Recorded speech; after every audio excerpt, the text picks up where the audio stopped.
Pre-Rift events for Unleashed begin May 1st, and if you've never been to a pre-Rift before, or you just want to know what to expect with this upcoming set, this is the video for you.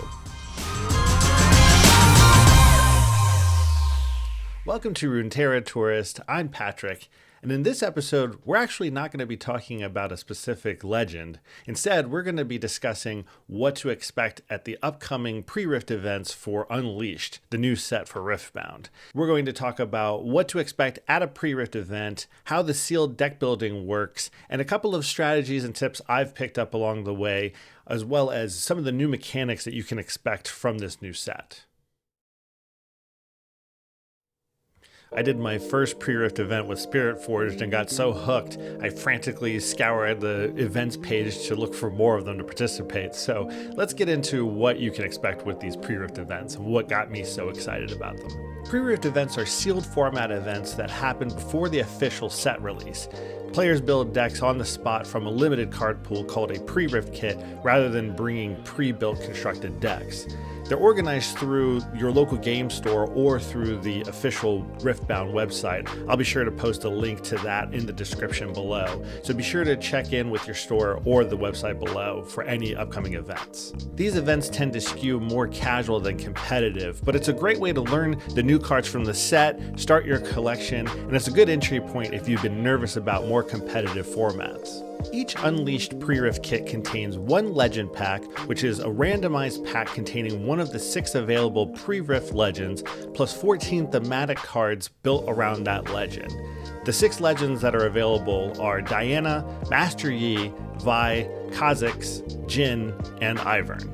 Additionally, there are 5 Unleashed booster packs and 1 promotional Ashe Focus card. A quick note about that is that the Ashe Focus is a promotional card included with the pre-Rift kit, but it's not allowed to be used in sealed deck construction, unlike the previous pre-Rift event that allowed Yone. You can also pull the other 6 Unleashed legends, Pyke, LeBlanc, Rengar, Vex, Lilia, and Poppy from your booster packs. And if you do open one, you can build around them. They just don't have their own dedicated legend packs. The rules for building your sealed deck is that the deck has to have at least 25 cards in the main deck and exactly 25 cards in the rune deck. You can use as many copies of a card that you open, including going above the normal limit of 3 copies per card. You're not limited to the runes you pull from booster packs. Your event organizer will have a pool of runes available for use. You may run a legend, and you may run a chosen champion from your main deck. This champion does not need to match your legend, and any signature spells you pull and run also do not need to match. For example, if you have the Vi deck, you can also run Poppy as your chosen champion from the chosen champion spot. You will select up to 3 domains of your choice, or the 2 domains of your legend plus 1 of your choice. If you use a legend or signature card, that covers 2 of your domains. Your rune colors are locked to your legend. You can only use rune cards that match the domain colors of the legend you're playing. For example, Lilia of Calm and Mind, LeBlanc, Mind, as the chosen champion, and Vex's signature spell Shadow of Calm and Chaos can all be run in the same sealed deck. Therefore, your colors would be green for Calm, blue for Mind, and purple for Chaos. And as a reminder, it's optional to run a legend or chosen champion. You're not required to have them. By not running either, you will draw an extra card at the first draw phase of the match. And if you use neither a legend nor a champion, you still only draw 1 card. This was something that I utilized in my last pre-Rift event, and I found it to be an advantage to only run the legend, not the chosen champion. So this is something to consider for your strategy. You may run any battlefield you open, from your booster packs or your seeded legend pack, but something to note, you're not required. You may run blank battlefields instead. To do this, you turn a card over to display its backside. And this is why it's important to bring your own sleeves to the pre-Rift events to make sure that these are properly displayed.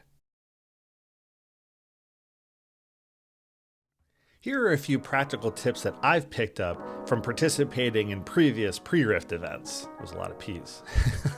Aside from relishing the ripping of packs, Typically how I'll start is by identifying the seeded legend pack that I received, and then after opening all the booster packs, sorting the cards out by color, noting any bombs or impactful cards that I received. Then I'll also look for any other legends, signature spells, or champion units that I could possibly deck build around instead of the seeded pack that I've got. Conventional wisdom says that you should run at least 15 units, with at least 5 of them being 2-costed.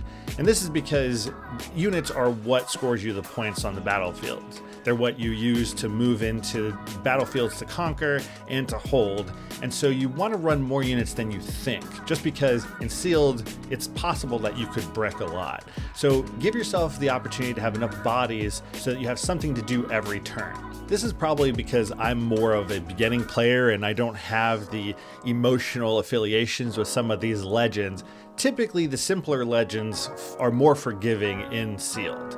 This is because the more complex they are, the more data points you have to think of, and that may affect your strategy as you're learning all of these new cards and new mechanics. So if you're new to pre-Rift events, it's probably for the best to pick one of the simpler ones. Similarly, bombs are way more effective in limited. A big body is enough to swing momentum in your favor 10 times out of 10. So 2 to 3 bombs is usually what you'll go for when you build these decks. They may not be that great and constructed, but we're not really worried about that here. We just want a big body that the opponent is going to be forced to deal with. Lastly, you should only choose battlefields that will help your game plan, not your opponent's. The idea that you get to use blank battlefields is unique to sealed events, and this is a good opportunity to help protect your strategy, not giving one that's favorable to your opponent. So since you're not required to use the one in your sealed pack or in the booster packs that you pull, it's really important that you identify the battlefields that will help you, not your opponent. Honestly, I tend to run 3 blank battlefields more often than not, so it's not something completely out of the blue. I've discussed the 6 legends that are going to be available in pre-Rift events before, so make sure to take a look at those videos if you're interested in some of the background and lore of them. But what I haven't really touched on are the mechanics that you're going to find in Unleashed. I touched a little bit on XP with the Master Yi episode, but I want to get into more depth so you have an idea on what to expect coming into this pre-Rift event. So let's get into those now. XP is a resource that you can gain throughout the course of a game, and it's tracked on an XP tracker token that you place next to your legend. Certain legend abilities and cards will generate this XP through specific triggers, such as combat wins and holds through the keyword hunt or spell casting, etc. When you reach certain XP thresholds, you can unlock new abilities on certain cards. Legends that use XP in this pre-Rift pool are Master Yi, Kha'Zix, and Poppy. Kha'Zix and Poppy tend to want to spend XP, whereas Master Yi wants to store it. The ambush keyword means that you can play this card as a reaction to a battlefield where you have units, meaning it can be played on your opponent's turn as well in response to them initiating combat. This is something we saw kind of briefly with the Rengar champion unit from Spirit Forged, although that one's more on offense. This one, now the ambush keyword, is more all-encompassing for a lot of these units, so be on the lookout if your opponent has a lot more runes left up than you would normally expect. Predict allows you to look at the top card of your main deck and allows you to recycle it. And this is something that is based off of vision, but now there is more of a specific keyword for spells and triggered abilities. Vision tended to be more unit based when you play me effects, and this one is a little bit more all-encompassing. Backline requires that damage is dealt to that unit last, and you can see that in Pike Returned. This has already been implemented in other units such as Caitlyn, but now it has an official keyword. There are a bevy of new tokens to be aware of in this set, as well as reminding yourself of a couple of older tokens that are making an appearance in this set. We start with bird tokens that can be generated from a couple of different card effects, but specifically affect Ivern's strategies, since he's looking for those specific tags. Something to keep in mind of when you're playing as him. There's also reflection tokens that are effective from LeBlanc. It becomes a copy of another card already in play, but This time it doesn't use any of the in-play abilities of that card. And typically it'll be generated with a temporary tag depending on what the card gives that reflection token. But sometimes there could be sneaky ways to prevent that from taking place. So be aware of that as well. Bright tokens make a return appearance, and these are more effective in the Lilia decks that create these just by her legend ability. Something to note is that they are temporary, so they will be killed at the beginning of your beginning phase. So that's something to plan around when you're utilizing these tokens for your strategy. There are also token battlefields introduced in this set, and they come from two different specific instances. One of them being Baron Nashor, who creates the Baron Pit.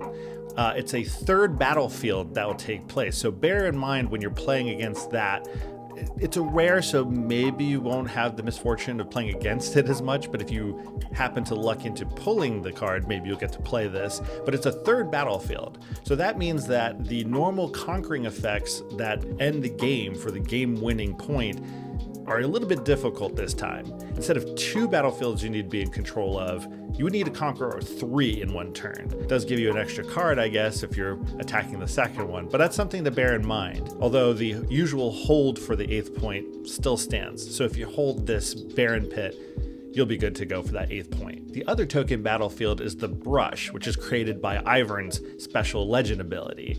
And it says that birds, cats, dogs, poros, and Ivern units get +1 might when they're here.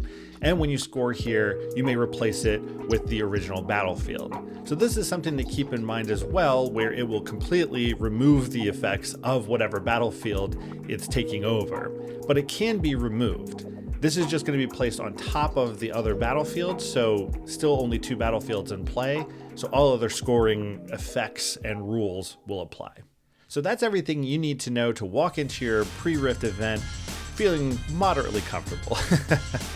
Good luck with all your pulls, and I hope that you pull the legend that you're looking forward to, which, by the way, who are you looking forward to? You should let me know in the comments below. I'm particularly looking forward to Diana and Master Yi, but I'll give the other ones a try. If you want to explore more of the lore behind these legends, I've already done a couple of the videos for the 6 pre-Rift legends, so be sure to check them out, get a little personal connection with them, and see if that piques your interest in playing them at your pre-Rift event. But have fun out there. I mean, pre-Rift events are extremely enjoyable and entertaining. Great way to get new cards, great way to meet new people, and I had such a blast with them. I'm signed up for 5 of them. As of recording, that is. So I hope you enjoy yourself, and thanks for watching.